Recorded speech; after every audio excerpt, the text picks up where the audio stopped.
Assalamualaikum warahmatullahi wabarakatuh dan salam sejahtera. Saya Cikgu Naimah dari SMK Dato' Sri Ahmad. PDPR hari ini ialah Bahasa Melayu tingkatan 4, tema 1, merealisasikan impian, bertajuk Lautan Api Ku Renangi. Sila rujuk buku teks muka surat 8 dan hari ini kita akan buat kemahiran mendengar dan bertutur. Jangan lupa subscribe, komen, like dan share di channel Cikgu Naimah. Terima kasih. Hari ini kita akan belajar kemahiran mendengar dan bertutur. Standard pembelajaran 1.1.2 iaitu mendengar, memahami dan menuturkan ayat dalam pelbagai ujaran dengan betul. Sila buka buku teks muka surat 8.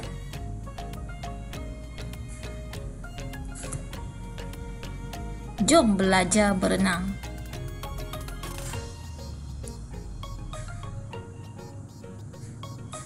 Bersedia dengan buku latihan.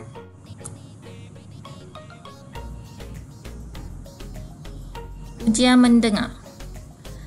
Hari ini kita akan mendengar sambil menjawab soalan di dalam buku latihan. Jadi saya nak anda sediakan buku latihan.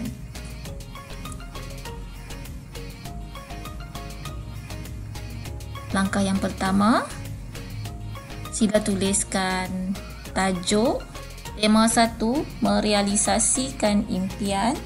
Tajuk kecil, Lautan Api Ku Renangi.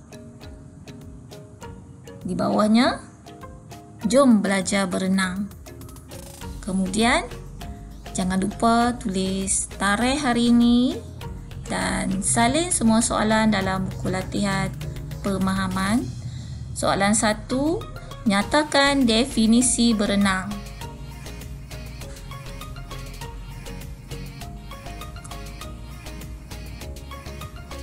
Soalan 2, senaraikan 4 aspek keselamatan di air.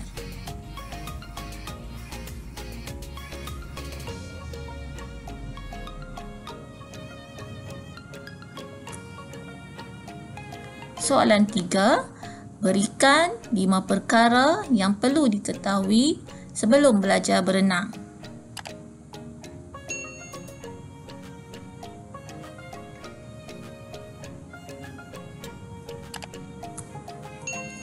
Soalan 4. Berikut merupakan aspek keselamatan yang perlu diambil kira setelah tiba di badan air, kecuali A. Jangan terjun dahulu, B. Kena pasti kedalaman air, C. Jangan berenang bersendirian, D. Lakukan pemerhatian.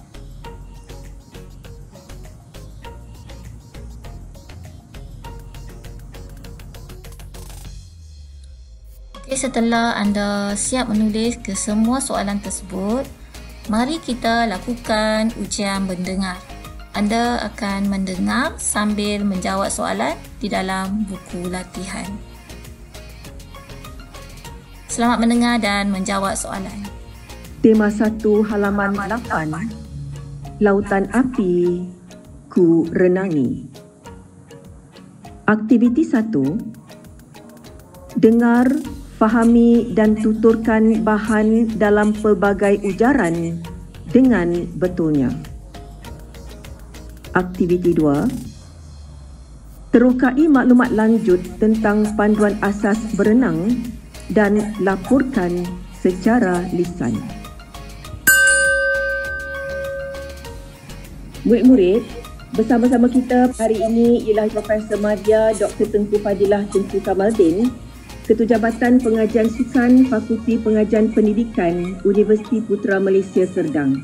Dr. Tengku akan mengajar kita tentang panduan asas berenang. Apa khabar Dr. Tengku? Alhamdulillah, syukur kehadrat Allah, saya sihat. Baiklah, soalan yang pertama. Berenang itu apa sebenarnya? Berenang ialah pergerakan kita di dalam air dari poin A ke poin B. Kita boleh menggunakan apa-apa gaya pun untuk bergerak termasuk terapung di belakang badan sambil menguiskan tangan. Itu juga dikira sebagai berenang. Oh, begitu. Jadi apakah perkara penting yang perlu kami ketahui untuk belajar berenang? Baiklah. Sebenarnya, sebelum belajar berenang, kita perlu ambil perhatian tentang aspek keselamatan di air. Contohnya, papan tanda yang ada, keadaan cuaca, keadaan arus yang deras dan warna air sekiranya keruh. Oleh itu, apabila tiba di badan air, jangan terus terjun. Lakukanlah pemerhatian terlebih dahulu dan jangan berenang bersendirian. Kedua, kita perlu belajar tentang cara-cara untuk masuk ke dalam air, terutamanya apabila kita tidak pasti tentang kedalaman air. Ketiga, kita perlu belajar bernafas dengan betul di dalam air. Kaedah bernafas di dalam air berbeza dengan kaedah bernafas di darat. Caranya, semasa di permukaan air, tarik nafas dalam-dalam melalui mulut, kemudian tahan. Semasa di dalam air, lepaskan nafas yang ada di rongga dada melalui hidung atau mulut, sedikit demi sedikit. Jangan tarik nafas melalui hidung seperti di darat. Keempat, amat penting juga untuk kita tahu tentang tata cara berjalan di dalam air. Semasa di dalam air, kita perlu berjalan menyengit seperti ketam untuk mengurangkan rintangan. Kelima, kita perlu belajar cara mengapungkan diri di dalam air.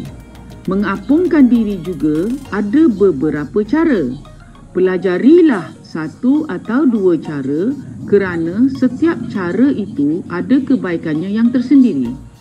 Baiklah, terima kasih Dr. Tengku kerana sudi memberikan penerangan tentang panduan belajar berenang. Sama-sama.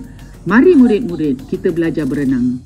Untuk ujian bertutur, saya nak anda laporkan secara lisan panduan asas berenang kepada guru anda secara rakaman suara.